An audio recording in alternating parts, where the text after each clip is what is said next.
Hello, I'm Adriana and welcome. In order to become a clear vessel of information from the other side, from the higher vibration beings that support our growth, I have been working on my issues every day for the last 8 years. And doing so has allowed me to access this high vibration information, which is for those of us who are wanting to grow and really make some progress on our spiritual journey. So today I have a collective reading for you, collective tarot reading, and we're just going to kind of flow with this and see where the messages want to take us. I'm going to start right away with the energy that is benefiting and challenging us, and then we're going to look, perhaps look next. Okay, someone just fell out. All right, I'm going to leave those for a second here. All right, what is benefiting us? What is challenging us? Okay, 2 for benefit, 2 for challenge. I'll show you who fell out. Also, Ace of Earth and the Tower. So our fundamental beliefs are really being challenged and shaken up. Last year, I was growing some nasturtiums from seed. I love to grow nasturtiums because they're edible. And I needed to move them around, and you're really not supposed to do this with nasturtiums, but I found that you can do it pretty easily if you use a plastic spoon. But the point is, the reason why you're not supposed to move nasturtiums around is because once they get rooted, they don't like to move. But if you catch them before they put enough roots in, then you can move them without disturbing or hindering the growth of the plant, without crippling them essentially. And so that's where we are. It's like before we get going too soon, we need to make sure that we're on the right track. Okay, so this is just a little bit of a big bit of a, wait a minute, do we have this right from the beginning?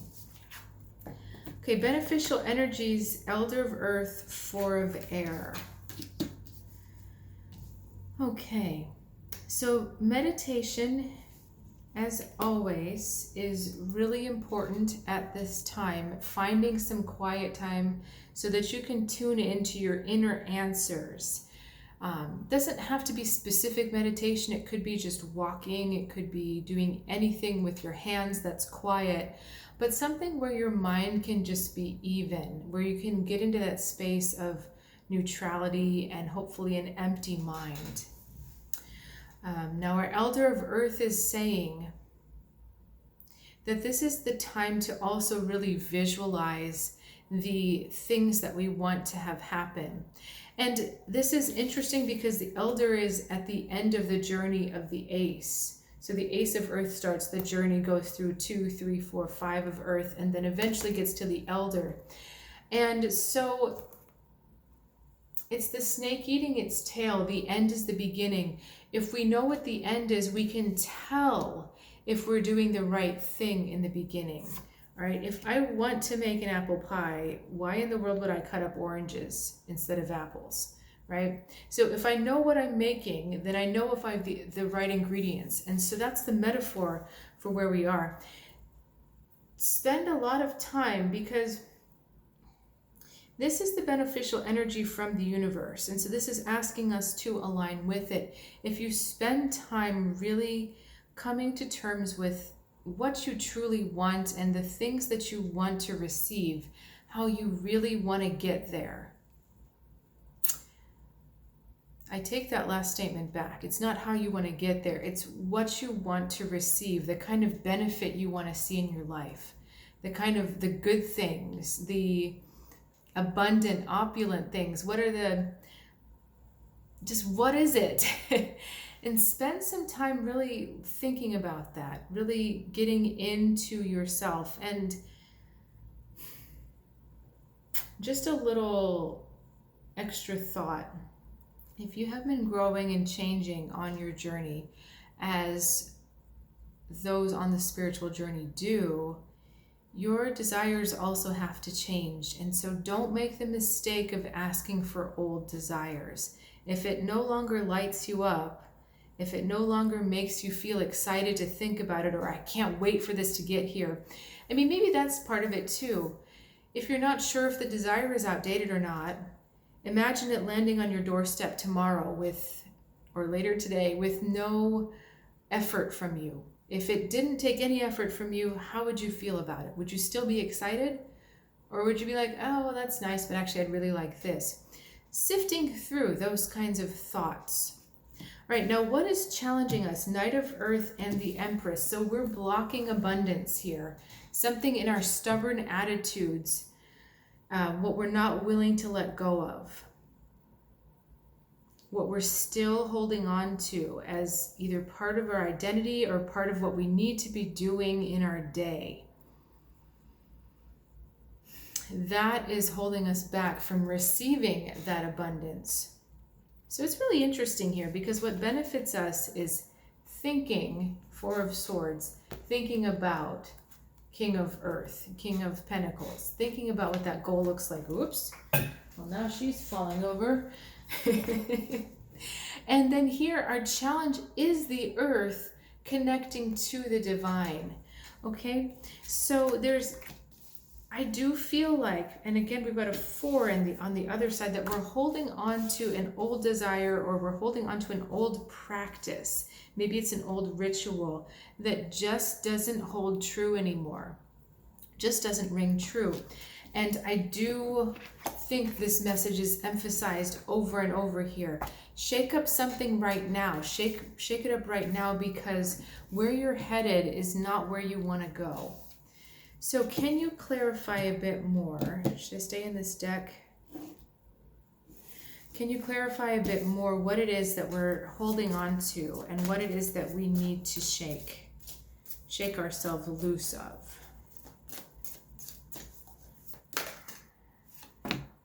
Knight of Air and 3 of Water. This is beliefs about others, beliefs about doing things with others, joining our efforts with others.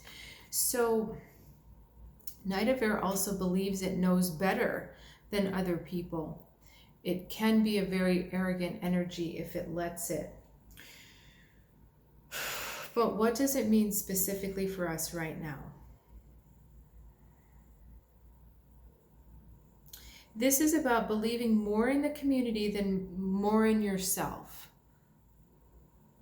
So just because the community is a certain way right now doesn't mean that that's where you need to limit yourself.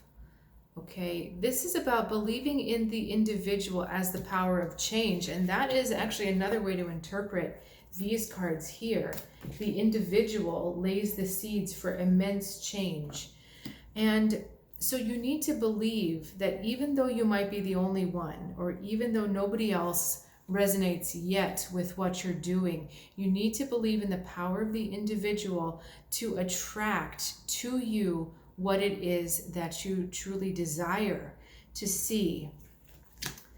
Something is catching my eye here. I know I'm very plant focused today. She's got a lot of ferns around her, and ferns grow in the dark. So, and they don't require a lot of sunlight to be happy. So this belief is likely pretty hidden within you. It's something that is kept in the dark. But it's like, if they're not doing it, then I can't do it too. If what I want is so out there, then it doesn't have a place. And, okay, hang on. I'm getting different information here than where I thought I was going. Where do you want me to go here?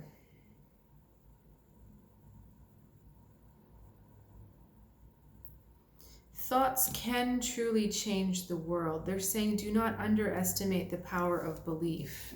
That's what we have here. Okay, do not underestimate the power of what is coming to you. Give me a bit more on that. I'm really interested to see where we're going. Can you give me more context?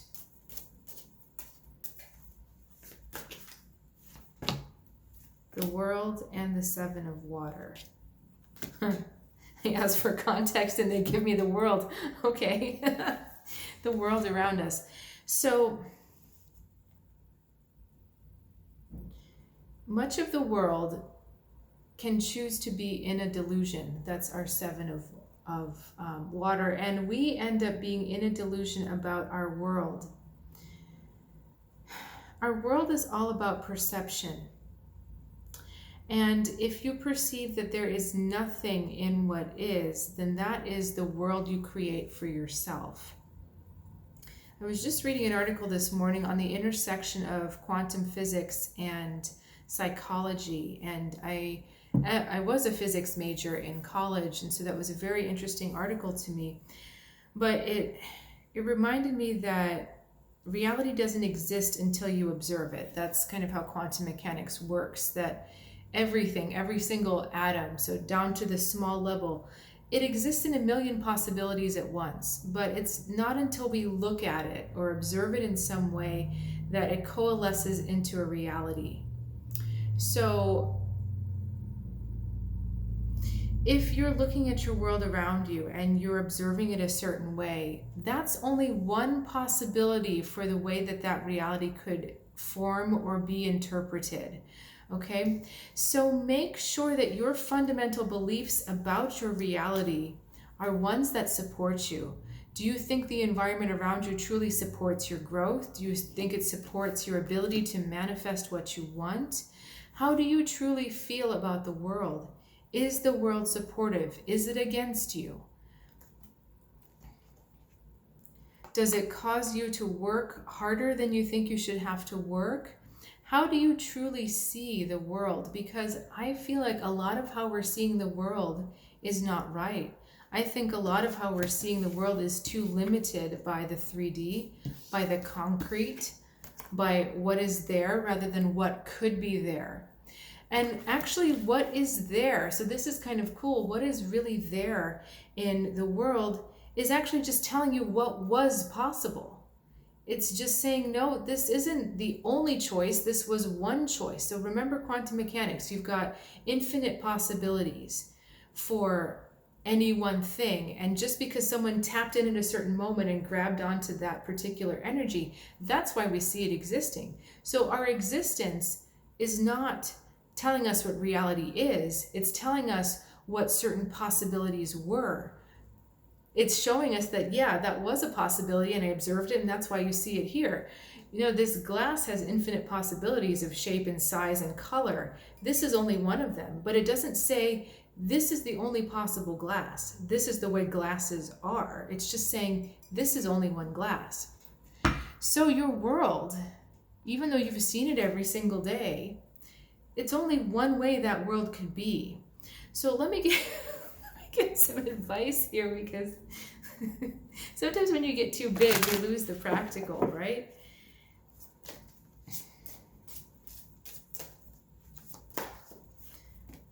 All right, 10 of fire and elder of water. 10 of fire acknowledges that you've been carrying around some very difficult lessons, some very difficult burdens for a long time in order to show your strength. But the elder of water is saying, what flow has that created in you? And flow is ease. Flow is the connection back to the Empress, back to the universe. How has that created a greater flow within you? How has that created a greater ability to navigate through stormy situations? How has that changed your life for the better? So looking at your life as you could have chosen an infinite number of possibilities for a life path, but you chose this one. Now, what has that done? What have you learned? How has that made you a stronger person? And when you look at how your life path has created flow for you, how it has created flow, it could be anything. Well, I went on this exercise program, I can run faster, my body's stronger, I feel more confident. I happened to stand up for myself, and because of that, I then made these changes. Or I was really inspired to create X, Y, and Z, and then that opened these doors. There are ways that the burdens you've been carrying around, or, I learned how to deal with this person, and it taught me all about my inner strength, and I have no problems with conflict now. What did this do to create a greater flow in your environment? What did this do to create more flow within you, more integration within you? Because when you start to perceive your world as aligned around that flow, then you connect back with your Empress. Then all of this abundance starts to move forward towards you. Okay? And look at all of that together. It looks so good. So it's changing your perception, but it's understanding that there are infinite ways to see your reality, and no one of them is right or wrong. It's just making a choice at any given moment. Okay? Anyone can look at the same reality as good or bad. That's the glass half empty, glass half full. Speaking of which one do you see when you look at my glass? Because it's both ways. Really, it's just the difference of perception. It's slightly more empty than it's full. I mean, slightly more full than it's empty, though. It's not totally halfway. Anyway, I want to leave you with a parting thought. What is our parting message?